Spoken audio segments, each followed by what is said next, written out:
Karibu. Uchunguzi wa kitengo cha BBC Africa Eye ulioangazia madai ya utekaji nyara na watu kuteswa nchini Tanzania umetambua jina la afisa mmoja wa kiwango cha juu katika jeshi la polisi ambaye anadaiwa kuhusika na mashambulizi hayo. Ripoti za mauaji na watu kutekwa na kupotezwa kote nchini humo zilizidi kutolewa kabla ya uchaguzi mkuu wa urais mwezi Oktoba mwaka jana wa 2025. Taarifa ya Runako Selina inawasilishwa na Leila Mohamed. Tukutahadharishe tu kwamba ripoti hii ina maelezo yenye kuogofya yenye maudhui ya mateso ikiwemo dhulma za kingono. Mnamo mwezi Juni mwaka 2024, mtetezi wa haki za kibinadamu nchini Tanzania alipigwa risasi kichwani na kuachwa hali mahututi. I just felt like ting. Nilisikia mlio wa ting na ghafla nikaanguka chini. And then I fell down. Alikuwa ametekwa nyara siku chache kabla ya tukio hilo na kupelekwa nyuma ya kituo cha polisi katika mji wa Dar es Salaam. Huko alihojiwa kuhusu ni kwa nini anaikosoa serikali.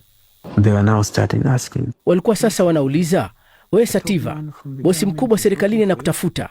Tueleze kwa ukamilifu ni nini hasa unachokifanya?"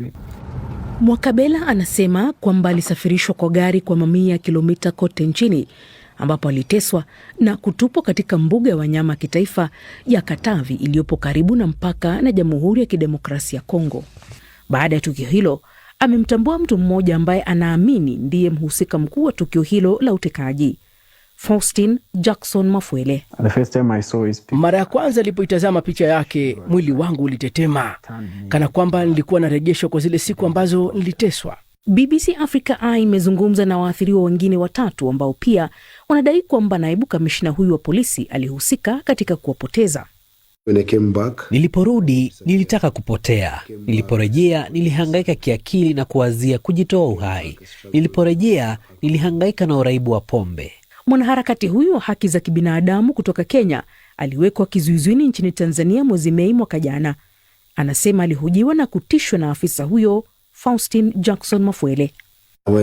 Alisema kwamba atanitahiri. Nilipomweleza kwamba tayari nishatahiriwa, aliniambia atanitahiri tena. Alihojiwa pamoja na mwanaharakati mwenza kutoka Uganda. Yeye aliyetuhoji sote wakati huu. Ninadhani kwamba ni yeye pia ambaye alituitia majambazi ambao baadaye walituchukua. Anasema kwamba watu 6 waliosafirisha kwa gari hadi katika eneo ambalo halijulikani ambapo walivuliwa nguo zote na kudhulumiwa kingono. Nadhani unaweza kujiandaa kwa hatari zinazotokana na kazi hii, lakini sio jambo hili. Tangu Rais Samia Suluhu Hassan alipoingia madarakani mnamo mwaka 2021, ripoti za visa vya utekaji nyara zimeongezeka. Sio tu watetezi wa haki za kibinadamu au wanahabari au hata upinzani wa kisiasa, lakini sasa tunaona watu wengine wengi wakitekwa hivyo tu kwa sababu tu walijipata upande mbaya wa serikali. Serikali ya Tanzania imeiambia BBC kwamba haijawahi kujihusisha na utekaji nyara na haijawahi pia kumtafuta yeyote ambaye ni mkosoaji wa serikali. Tangu kuondoka nchini humo, wanaharakati hawa wawili wamekuwa wakidai haki itendeke. Ninaelewa vyema kwamba mimi sifai kuaibika kwa sababu ya vitendo vya aibu vya wengine. Sativa ameikimbia Tanzania, ila anasema anaishi kwa kuhofia maisha yake. Siku ambayo nitarejea Tanzania tu ndiyo siku ambayo nitakufa, lakini kutakuwa na wakati ambapo nchi itakuwa salama, na hilo ndilo ninaloliamini mimi. Jeshi la polisi nchini Tanzania na Faustin Jackson Mafwele hawakujibu madai yaliyotolewa katika ripoti hii.